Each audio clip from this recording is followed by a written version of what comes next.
কোনো ব্যক্তি যখন আমাদের থেকে বিদায় নিল, মৃত্যুবরণ করলো, তখন আমরা কিভাবে বুঝবো যে বিদায়টা ভালো ছিল এবং এই লোকটা আশা করি যে জান্নাতি হবে? এটা আমরা কিভাবে বুঝবো?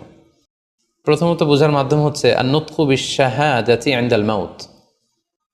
মৃত্যুর সময় যদি কেউ আল্লাহর জিকির করা অবস্থায়, আল্লাহকে স্মরণ করা অবস্থায় কিংবা শাহাদাত বাণী পাঠ করে যদি মৃত্যুবরণ করতে পারে, তাহলে আশা করা যায় যে এই মৃত্যুটা খুব ভালো মৃত্যু হয়েছে।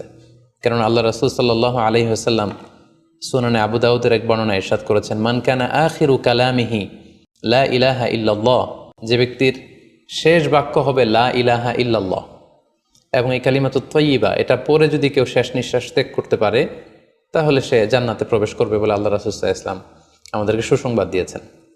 তাহলে মৃত্যুর আগে কালিমা পরে মরতে পারা, এটা একটা সৌভাগ্যের বিষয় এবং এটা একটা ভালো সাইন।